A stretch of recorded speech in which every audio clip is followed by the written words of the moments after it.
નમસ્કાર મિત્રો, good morning, જય હિન્દ, જય ભારત. હવે આજે આપણે થોડુંક રીડિંગ વખતે જે થાક લાગે છે આપણને, તે થાક શેના કારણે લાગે છે? કારણ કે સતત એક ધારું બેસવાનું થતું હોય, ઘણી વખત તમે ટેસ્ટ આપતા હોય તો માર્ક ન આવતા હોય, જેના કારણે માનસિક એમ લાગે કે હવે કેમ થશે. ક્યારેક તમે મનથી હારી જતા હો, તો હારવાની જરૂર નથી. અને એક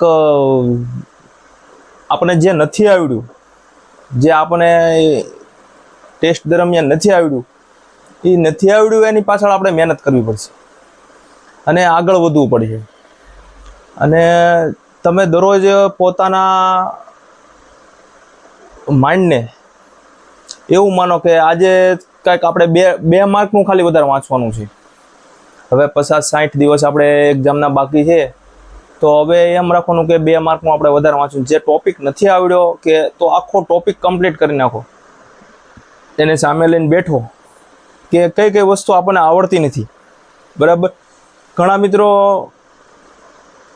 થાકી જાય પછી મોબાઈલ લઈને બેસી જાય અને ગમે એન્ટરટેનમેન્ટ કરતા હોય. તો મોબાઈલ તમને થોડી વાર મજા આપશે, આનંદ આપશે, પણ તમારું જે રીડિંગ છે, જે રીડિંગ તમે કમ્પ્લીટ કરો છો, એ તમને આખી જિંદગી આનંદ આપવાનું છે. તમને જ્યારે નોકરી મળી જાય એટલે પછી કોઈ તમે એની પેલી નહીં કરી શકો કે હાલો નોકરી મળી ગઈ છે, પછી તમારો જે ઉત્સાહ છે એ ડબલ થઈ જાય. અને નોકરી મળી જાય એટલે તમારા પરિવારને શાંતિ થઈ જાય, તમને શાંતિ થઈ જાય, એક તમારું આર્થિક તંત્ર હોય વ્યવસ્થિત થઈ જાય. તમે આવતી પેઢીને પણ સુધારી શકશો.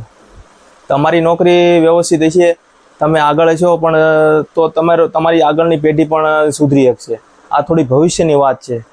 તમે કોઈ લગ્ન પ્રસંગમાં જાઓ અને તમને ખાખી વર્દી મળેલી હોય, યુનિફોર્મ મળેલો હોય, પછી એની આખી વાત અલગ થાય.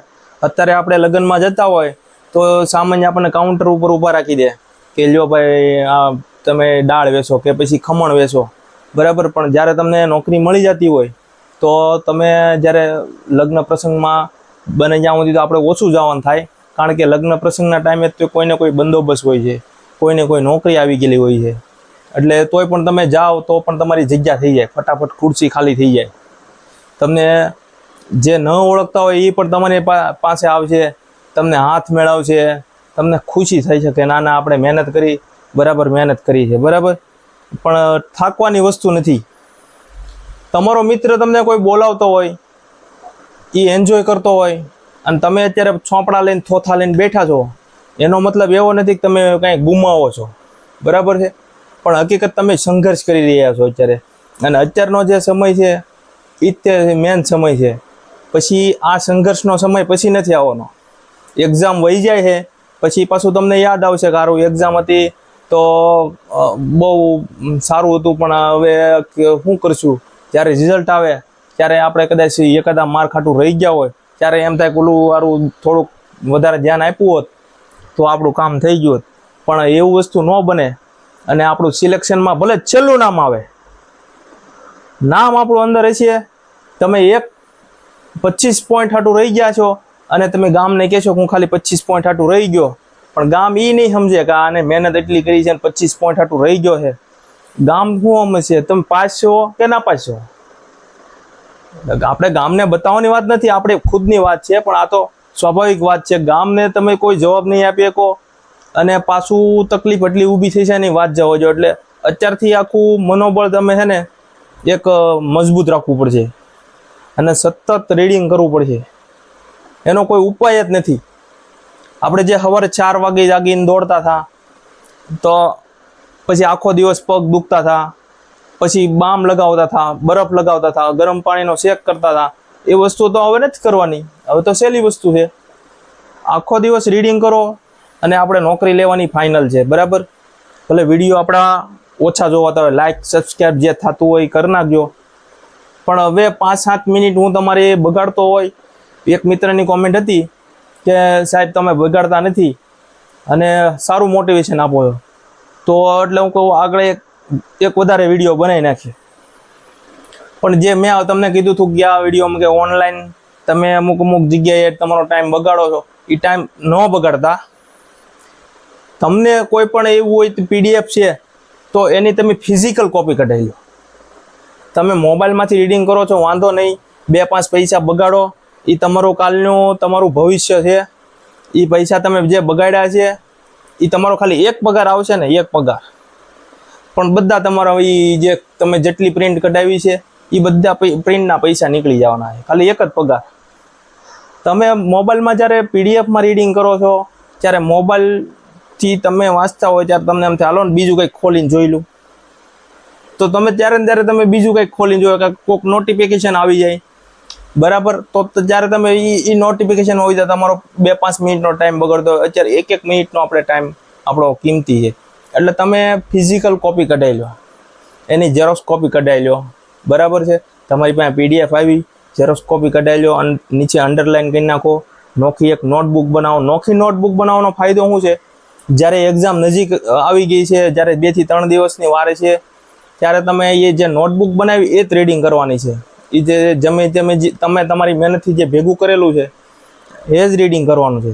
પછી કે બધા આટલો થપ્પો આપણી પાસે પડ્યો હોય તો એ બધો વાંચવાનો ટાઈમ ન હોય, રિવિઝન કરવાનો ટાઈમ નહીં રહે અને આફળા ફાફળા થઈ જતા હોય, તો આપણે જે નોટ બનાવેલી હોય એ રીડિંગ કરી શકાય. અને થોડુંક ટાઈમ ટેબલમાં સવારે તમે થોડોક અઘરો વિષય વાંચો. સવારે 7 વાગે આપણે કે 6 વાગે આપણે રીડિંગ સ્ટાર્ટ કરતા હોય, 5 વાગે રીડિંગ સ્ટાર્ટ કરતા હોય, તો સવારે થોડો અઘરો વિષય એક લ્યો અને 10 વાગ્યા સુધી આપણે કે કોઈને ગણિત અઘરું લાગતું હોય, કોઈને ઇતિહાસ અઘરો લાગતો હોય, હવે કાયદો તો નીકળી ગયો છે, નકર કાયદો ઘણાને અઘરો લાગતો હતો, તો સવારે એવો અઘરો વિષય લો જેથી તમારું માઇન્ડ ફ્રેશ હોય અને માઇન્ડ એક્ટિવ હોય. તો ફટાફટ આપણે 10-11 વાગ્યા સુધી એ કરી નાખો. પછી એનાથી થોડો હેલો વિષય હોય તમને લાગતો એવો વિષય લો. 1 વાગે આજુબાજુ તમે જમી લો અને 15-20 મિનિટનો બ્રેક લઈ લો, રેસ્ટ કરી લો, બરાબર. પણ મોબાઈલ યુઝ ન કરતા. 15-20 મિનિટ મોબાઈલની તલબ જે છે એ કાઢી નાખો, મોટું દૂષણ છે, બરાબર. પછી પાછું 2 વાગ્યા આજુબાજુ તમે પાછો સ્ટાર્ટ કરો તો થોડી નીંદર જેવું હોય તો તમને હાવ ફ્રેશ, તમને જે બહુ વિષય ગમતો હોય એવો વિષય લો, વિષયના ટુકડા કરી નાખો આપણે. પછી 5-6 વાગ્યા સુધીમાં થોડોક પેલું લાગે મગજમાં ભારે ભારે, તો કોઈ નાસ્તો તમે કરી શકો, બરાબર. આ વસ્તુ કરો જેનાથી તમારું આખું ટાઈમ ટેબલ શિડ્યુલ આખું જળવાઈ રહેશે. 7-8 વાગે તમે પાછા જમી લો, પાછા અડધી કલાક થોડા ફ્રેશ થઈ જાઓ, બરાબર છે. અને પાછા 9 વાગે આજુબાજુ બેસી જાઓ તો 11 વાગ્યા સુધી, 11:30 વાગ્યા સુધી તમે રીડિંગ કરો. આ બેસ્ટ આખી મેથડ તૈયાર થઈ. 11 વાગે સૂઈ જવાનું, 11 વાગે સૂઈ જવાનું, બરાબર. રાતે 1 થી 2 વગાડવાની કોઈ જરૂર નથી. 1 થી 2 વગાડવામાં તમને માઇન્ડમાં એક એમ થાય કે મેં 2 વાગ્યા સુધી વાંચ્યું, પછી દિવસે તમે પાછું કાંઈ નહીં કરી શકો, ઝોલા આવશે કે તમે વાંચતા હોય તો તમે કંઈક બીજે ફરતા હો. એની કરતાં 11 વાગ્યાથી 11:15 સૂઈ જાઓ, સવારે 5 વાગે કે 5:30 જાગી જાઓ. આ બેસ્ટ વસ્તુ છે. પછી રાતે તમે 1 થી 2 વગાડો એટલે 2 કલાક તમે ખાલી વધારે રીડિંગ કરો છો, એની સામે આખો દિવસ તમારો બગડે એ વસ્તુ નહીં કરવાની, બરાબર છે. રાતે તમે એવું હોય તો વહેલા સૂઈ જાઓ, વહેલા જાગી જાઓ. આ બેસ્ટ રસ્તો છે જે તમને આખો દિવસ તમારામાં સ્ફૂર્તિ રહેશે. જો તમે રાતે મોડે સુધી રીડિંગ કર્યું હોય, નો ડાઉટ ઘણાને રાતે ગમતું હોય તો પછી આખી વસ્તુ અલગ છે, બરાબર છે. કે રાતે તમે રીડિંગ કરો પછી દિવસે તમને થાક લાગી જતો હોય, આખું ઘેરાઈ ગયેલી રહેતી હોય, આખું 2 કલાક વાંચો ત્યાં તમને આમ આખું બંધ થઈ જાય, પરાણે ખોલો, એવું એ વસ્તુ ન થવી જોઈએ. અને એવું હોય તો સાથે તમે નાની ચોકલેટ છે એવું ખાવાનું રાખો જેનાથી તમને ઊંઘ ન આવે કે માઇન્ડ એક્ટિવ રહે. આ વસ્તુ પણ આપણે કરી શકાય છે, બરાબર છે. અને આપણે ધીમે હાલવાનું પણ હાલતા રહેવાનું છે, આખો દિવસ ચાલતું જ રહેવાનું છે, ઊભું કોઈ જગ્યાએ રહેવાનું જ નથી. સતત રીડિંગ રીડિંગ રીડિંગ, બીજો કોઈ ઓપ્શન નહીં, બીજી કોઈ વાત નહીં, બીજો કોઈ ઓપ્શન જ નહીં કે તમે આની સિવાય આપણે કાંઈ કરશું, કોઈ વસ્તુ નહીં. અત્યારે માઇન્ડ હાવ ઝીરો કરી નાખવાનું છે અને ફોકસ ત્યાં જ રાખવાનું છે, બરાબર છે. બાકી કંઈક નવું છે તો લેતા આવશું. લાઈક સબસ્ક્રાઈબ કરજો. જય હિન્દ, જય ભારત.